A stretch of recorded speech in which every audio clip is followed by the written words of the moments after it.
अगर मेरा जमाबंदी वापस नहीं किया तो सारे परिवार हम आत्मदाह के लिए तैयार हो जाएंगे और 4 तारीख को मर जाएंगे। आपके फैमिली में कितने, और आप लोग 4 तारीख को आत्मदाह के लिए पहुंच जाइए? जी, पूरे परिवार।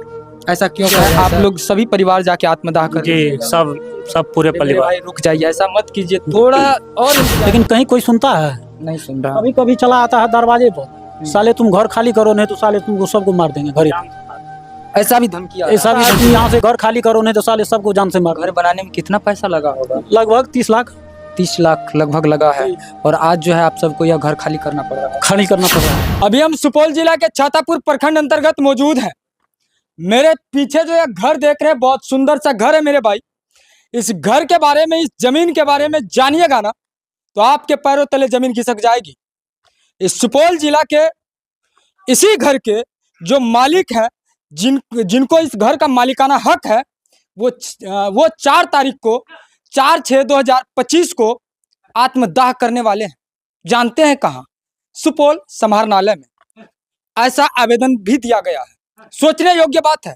जानते हैं मेरे भाई, इस घर का रहस्य के बारे में जानिएगा, इस जमीन की रहस्य के बारे में जानिएगा तो आपको आश्चर्य होगा। ऐसा भी होता है क्या? ऐसा क्यों?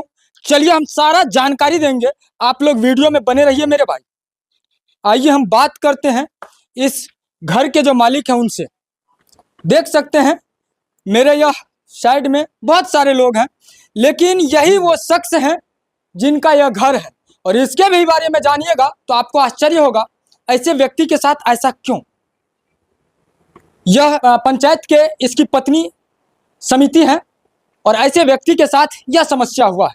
चलिए हम जानेंगे क्या है, कैसे है। क्या नाम है सर आपका? रामचंद्र यादव। आपके साथ क्या हुआ? इस घर के बारे में कुछ पता चल रहा है कि आप जो है 4 तारीख को आत्मदाह करने वाले हैं। ऐसा क्यों आपने फैसला लिया?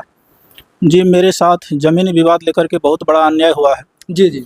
ये मेरे पिताजी का जमीन है, जिस पर हम लोग कई वर्षों से मेरे पिताजी रह रहे थे। जी। उसका घर मकान बनाया हुआ था। जी। उस पर सब हम 5 भाई मिलकर 15-15 डिसमिल बंटवारा करके रह रहे हैं। जी। एक हमारे बगल में मास्टर ओम प्रकाश साहब हैं, जी, जो पैसे से शिक्षक हैं, सरकारी स्कूल गिरधरपट्टी मध्य विद्यालय के प्रधानाध्यापक हैं। जी जी। मेरे दादाजी के संपत्ति, जो मेरे चाचा जी का हिस्सा था, जी, उस जमीन का पैसा हम दिए हुए थे पहले। ओम प्रकाश मास्टर साहब ज़्यादा पैसा दे करके मेरे पिताजी से रजिस्ट्री करवा लिए पीछे में, और वो बोलता है कि आगे वाला ज़मीन तुम खाली करो, ये बिहार सरकार की ज़मीन है, यह ज़मीन हम खरीद लिए हैं। जबकि जो ज़मीन वो खरीदा है उसका खाता खेसरा अलग है, इसका रकबा अलग है। जो ज़मीन में हम घर मकान बनाए हुए हैं उसका खाता खेसरा अलग है, इसका रकबा अलग है। दोनों से टैली नहीं करता है। वो कहता है मेरे सामने में है, तुम इस घर को खाली करो, नहीं तो हम इस घर को तोड़वा देंगे। बेसिस पे वो खाली करवाना चाहता है? वो कहता है कि हम पैसा वाले हैं, हमारे ज़मीन के आगे में यह ज़मीन है, जो कि वह भी ज़मीन मेरा ही था, मेरे दादाजी का था, जो ज़्यादा पैसा दे करके खरीद लिया हमारे चाचा जी से, और बोलता है कि इस ज़मीन को तुम खाली कर दो, मेरे ज़मीन के आगे में यह ज़मीन है, इसलिए तुम्हारा यह ज़मीन से हक नहीं बनता है, इसलिए इसको खाली कर दो तुम लोग। जब यह ज़मीन आपका है, आपको इसका ज़मीन का पेपर है ना सर? हमारे पास सर अप टू डेट 23 तक का रसीद है जी।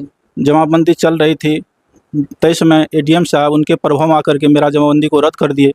हम उनके ऊपर गिड़गिड़ाते रहे कि सर सब जज के यहाँ मेरा केस चल रहा है, कोर्ट में केस किए हुए हैं, सर मेरा इंसाफ देख लीजिए, उसके बाद आप कीजिएगा। बल्कि हम कुछ नहीं सुनेंगे, हम जमाबंदी रद्द कर देंगे जी। तो जो ये एडीएम साहब जो है मेरा जमाबंदी को रद्द कर दिए, उस वजह से सर हम काफ़ी बेचैन हो गए। आर्थिक, शारीरिक, मानसिक कई तरह का हमको परेशानी झेलना पड़ा। लास्ट में सोचे कि सब दरवाज़ा बंद हो गया, तो 4-6 को हम सब परिवार आत्मदाह के लिए तैयार हो गए, और समहर्ता के सामने में 4 तारीख को हम आत्मदाह करेंगे, पूरा फैमिली के साथ। पूरा फैमिली के साथ। एक बात कहिए सर, जब यह आपका ज़मीन है, आपका रसीद कट रहा है, सब कुछ है, फिर आपका ज़मीन का जो है ज़मीन पे वो दावेदारी कैसे कर रहा है, क्यों कर रहा है? वो अपना अलग दावी दिखाते हैं कि मेरे ज़मीन के आगे में यह ज़मीन है, इसलिए तुमको खाली करना पड़ेगा। यह सरकारी ज़मीन नहीं ना है कि सरकारी है? ये ज़मीन मेरी निजी ज़मीन है सर। हाँ। सरकारी ज़मीन नहीं है, जिसका मेरे पास ऑनलाइन रसीद कटा हुआ, मेरे पास सारा पेपर उसका है। अच्छा, यह बंदोबस्त है या राष्ट्रीय जमीन है? ये बंदोबस्त जमीन थी। बंदोबस्त जमीन है, इसका मतलब यह बिहार सरकार पहले था जी। ये जो है 1938 में हमारे पिताजी के नाम से बंदोबस्ती जमीन है। यह जी जी। यह जमीन कौन सा था पहले? ये ज़मीन हम तो उतना नहीं जानते हैं, लेकिन कागज़ के मुताबिक जैसा बताया कि ये सरकारी ज़मीन था जो मेरे पिताजी बंदोबस्त किए हुए हैं 1938 ईस्वी में। और यह आम है कि खास जमीन है? गैर मजरवा आम है, सोच सकते हैं यह गैर मजरवा आम जमीन है। और जो है लगभग आज से कितना वर्ष पहले जो है यह बंदोबस्त हुआ था? लगभग 90 वर्ष पहले। 90 वर्ष पहले। और 90 वर्ष से आपके जो है परिवार यहाँ रह रहे हैं? जी। और 1 वर्ष पहले जो है बंदोबस्त को रद्द कर दिया गया? जी, बंदोबस्त को रद्द नहीं किया, तो? मेरे जमाबंदी को रद्द किया। जमाबंदी को रद्द कर दिया है। जी। जमाबंदी रद्द कहाँ से हुई थी सर? एडीएम अपर समाहर्ता सुपौल। अच्छा, इसके बारे में जानकारी आप जो है डीएम साहब को दिए थे क्या? यहाँ से लेकर सर हम राष्ट्रपति जी तक को हम पत्र के माध्यम से जानकारी दिए हुए हैं। सभी को दिए हैं? जी। अच्छा, पत्र जो लिखे थे वो स्पीड पोस्ट के माध्यम से दिए थे या रजिस्ट्री किए थे? बाय डाक के द्वारा भेजे। रजिस्ट्री किए थे? जी। रजिस्ट्री किए थे। और सारा का रजिस्ट्री का तो टोकन होगा सर? जी, मेरे पास है टोकन, रिसीव है, वो हम दिखाते हैं आपको अभी। जी। तो आप देख सकते हैं जितना ये आवेदन दिए हैं वो सारा जो है स्क्रीन पे चल रहा है। देख सकते हैं एक एक करके कितना ज्यादा यह आवेदन दिए हुए हैं। सोचने योग्य बात है मेरे भाई। आवेदन लिखते लिखते यहाँ परेशान हो जाते हैं नागरिक। लेकिन यह जमीनी विवाद तो पता नहीं कैसा विवाद बन चुका है, किसी के जमीन पे कोई दावेदारी पेश कर दे। और कानून ऐसा भी कहता है जब आप किसी प्राइवेट मकान में भी रेंट पे जब आप 11 वर्ष रह जाते हैं तो आप दावेदारी पेश कर सकते हैं मेरे भाई। सोचने योग्य बात है। यहाँ 11 वर्ष जब यह रसीद नहीं कटवाता तो इसका स्वामित्व भंग हो सकता था। लेकिन स्वामित्व भंग कैसे होगी? क्योंकि इसने 2023 तक का रसीद कटाया हुआ है। आप देख सकते हैं यह 2023 तक का अपडेट रसीद है और ऑनलाइन रसीद है। महज 1 से 2 वर्ष, 1 वर्ष हुआ है रसीद कटाए हुए और इस प्रकार से हो जाएगा। इस पे सर आरटीआर फाइल किए थे क्या? जी नहीं, आरटीआर फाइल नहीं किया। नहीं किए थे। और आप लोग 4 तारीख को आत्मदाह के लिए पहुंच जाइए। जी, पूरे परिवार। ऐसा क्यों कर रहे हैं सर? आप धैर्य रखिए ना, आपको जो है कानून मदद करेगी सर, थोड़ा लेट ही सही मदद जरूर करेगा। हम चारों तरफ से सर निराश हो चुके हैं, मेरा कोई कहीं रास्ता अब नहीं सूझ रहा है जी। आर्थिक, शारीरिक, मानसिक हर तरह से हम पीड़ित हो चुके हैं जी। मेरा कोई नहीं सुनता है। कोई नहीं सुनता है जी। भावुक हो चुके हैं सर। और इस प्रकार की इसके साथ समस्या है, भावुक क्यों नहीं हो? क्योंकि इनकी हालचाल कौन पूछने वाला है? आप तो भैया कलम से लिख दीजिएगा, कुछ कर दीजिएगा, लेकिन किसी का दर्द को नहीं समझ पाइएगा ना। क्या कहिएगा बिहार सरकार से, क्या कहिएगा पुलिस प्रशासन से आप? हम तो सरकार से अपना न्याय का गुहार मांगते हैं कि हमको इंसाफ मिले, मेरी जमाबंदी पुनः वापस हो। जो इतना बड़ा निर्णय ले से हम चूक जाएं, और नहीं अगर मेरा जमाबंदी वापस नहीं किया तो सारे परिवार हम आत्मदाह के लिए तैयार हो जाएंगे और 4 तारीख को मर जाएंगे। आपके फैमिली में कितने लोग हैं सर? 20-25 लोग हैं, सारे बाल बच्चा, परिवार, भाई भतीजा। टोटल का टोटल चल जाएगा? टोटल का टोटल चले जाएंगे, क्या करेंगे रह के? देख सकते हैं भावुक हो रहे हैं और इसकी समस्या को समझ सकते हैं। अब हम बात इनसे नहीं करेंगे क्योंकि आंख भर आया है। और इधर और भी लोग हैं। आपका क्या नाम हुआ? मिथिलेश कुमार। मिथिलेश कुमार, ये आपका घर है? जी। सर कौन हुए आप? भाई हुए। भाई हुए। क्या कैसे समस्या है, क्या कहिएगा? इतना बड़ा जो आपके सर पे बोझ पड़ गया है, क्या कहिएगा? जुलूम हो रहा है ना सर, जुलूम हो रहा है। पेन पेपर तो देखिए रहे हैं ना। जी जी। सब कुछ मेरे पिताजी के नाम से है, लोग जोर जबरदस्ती पैसा के बल पर जो है ना। तो इसलिए जो है आप लोग सभी परिवार जाके आत्मदाह कर जी, सब पूरे मेरे परिवार। भाई रुक जाइए, ऐसा मत कीजिए, थोड़ा और इंतजार कीजिए। जब आप इतना इंतजार किए है ना, थोड़ा और धैर्य कीजिए। कभी भी कानून आपके साथ गलत नहीं करेगा। आज तक तो कोई नहीं सुनने वाला है। कानून जो है ना सर सबके लिए बराबर है, आपका जरूर सुनेगा। धैर्य कीजिए। बराबर रहता तो सुनवाई होता ना, हो जाता है। हाँ, लेकिन कहीं कोई सुनता है? नहीं सुन रहा। कभी कभी चला आता है दरवाजे पर, साले तुम घर खाली करो नहीं तो साले तुमको सबको मार देंगे घरे। ऐसा भी धमकी आ रहा है? ऐसा भी धमकी दे रहा है। क्या कहता है, फिर से कहिएगा? ये कहता है कि तुम लोग घर खाली करो नहीं तो साले सबको मार देंगे। जो दावेदारी कर रहा है वो कह रहा है? वो कह रहा है। आप सबको डर लगता है इसका? नहीं लगेगा? बिल्कुल लगना भी चाहिए। आजकल अपराधी तो कुछ भी कर सकता है। कुछ भी कर सकता है। प्रशासन आपका मदद नहीं कर रहा है? कोई नहीं आ रहा है। प्रशासन लग जाता है तो प्रशासन कहता है हम क्या करेंगे।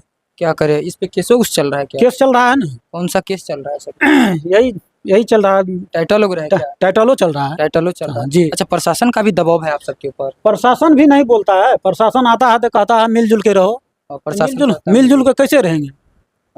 संपत्ति मेरा है, अब प्रशासन कहता है मिलजुल के रहो। ऐसा है?